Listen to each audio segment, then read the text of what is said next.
So the first main question that we find ourselves asking ourselves is, what does it actually mean to be a disciple? What is discipleship? And for us as Catholic Christians, this is kind of a new term, which is funny in a way because, as we discussed in the introductory video, the mission of the church is discipleship.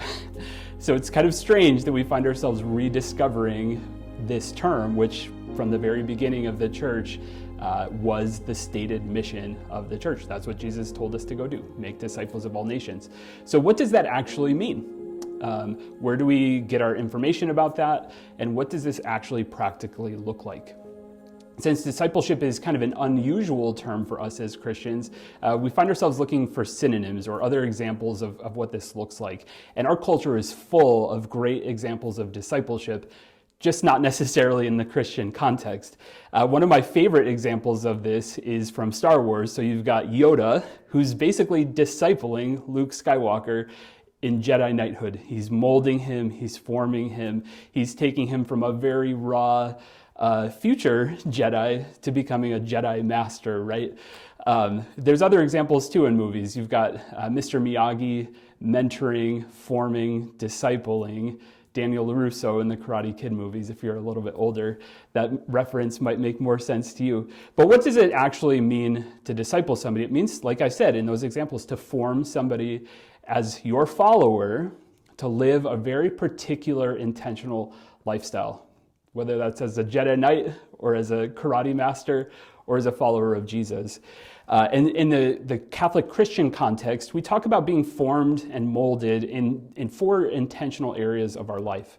So we look at being molded spiritually, certainly, learning how to pray, learning how to enter deeply and richly into relationship with Jesus.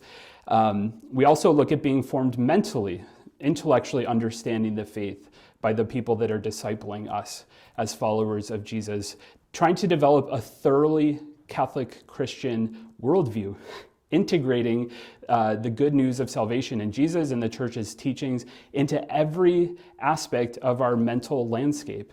It becomes not so much the sun, which is like part of that landscape, and you look up in the sky and you see the sun as a part of that picture, but the sun becomes the light by which you see everything.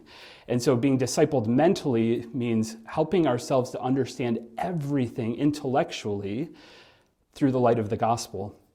It also means being formed emotionally, being mentored to emote, to experience our emotions as a disciple of Jesus. So all of our relationships change when we drop our nets and seek to follow the Lord as a disciple. The way that I enter into my marriage with my wife Stephanie looks very different than it would if I were not a committed Catholic Christian. Also, the way that I experience anger, the way that I experience joy, the way that I experience all of the emotions, I drop my nets and seek to follow the Lord's lead and become more and more like Him, even in my emotions.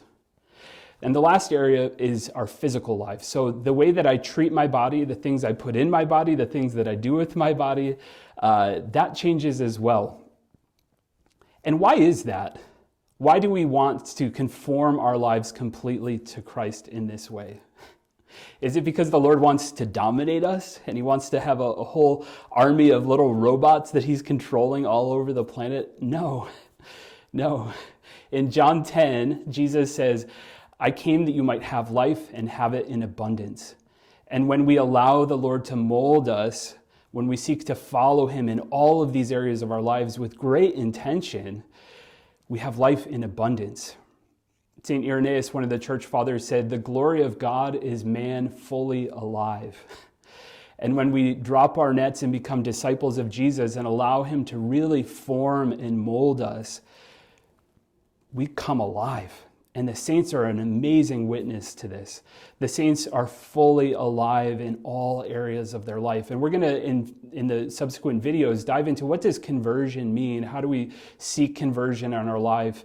But the goal of conversion is to become like Jesus so that we are fully alive. We experience freedom to live a life of great meaning and purpose and beauty. One challenge that comes up in our mind is we're not walking around in the year 29 or 30 or whenever Jesus was walking around the Holy Land forming his own disciples. So how do we become disciples of Jesus now in the 21st century? Well, Scripture gives us a good insight into this. One of the most provocative verses for me as a young Christian in the New Testament comes in 1 Corinthians 11. St. Paul says this. St. Paul is always came across to me as maybe a little bit arrogant, and this verse sort of typified that for me. St. Paul says, "Be imitators of me as I imitate Christ." Be imitators of me. As I mentioned in the introductory video, for a long, long time in our church, we lived in what was known as Christendom. And one of the temptations in a Christendom society where more or less everybody's a Christian, our Christian faith in some way infuses our politics, our arts, everything that we do, one of the temptations in a Christendom society is to develop kind of a I'm okay, you're okay approach to discipleship, where you just kind of assume everybody's doing okay in their relationship with the Lord, that they have a relationship with the Lord, and there's not a lot of intentionality. And so this is another way that the call to discipleship is new for us as 21st century Christians. I need somebody to mentor me in the faith. I need somebody to show me what Catholic manhood and fatherhood and husband life looks like. I need examples of it. And I need to commit to following those examples. I need people in my life who have permission to form me as a disciple of Jesus. That's what St. Paul is talking about. I came to all these cities, right? St. Paul went to all these cities and shared the good news, and he invited people to watch him, watch how he lived out the faith. Not because he was arrogant or proud or was doing things perfectly, but because we need living examples of what being a disciple of Jesus looks like today. So what is our goal in discipleship? Why does the Lord have that as the fundamental mission of the church? And why do we today need to retake up that mission? Because only disciples evangelize. One of my favorite verses in the New Testament this year that's just been really penetrating my heart is after Pentecost, when Peter and Paul and the other disciples go out and preach the good news.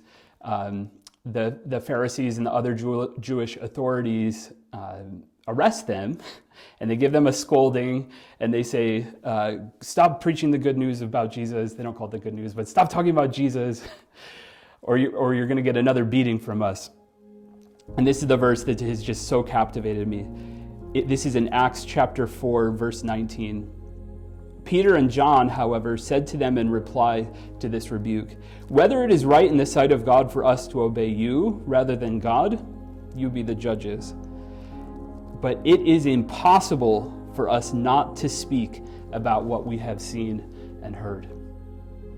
The mission of the church, friends, is evangelization, is sharing the good news of Jesus, casting a wide net until every heart on the planet has heard who Jesus is and his undying love for them. But only disciples are so animated by that love that they go out to preach the good news.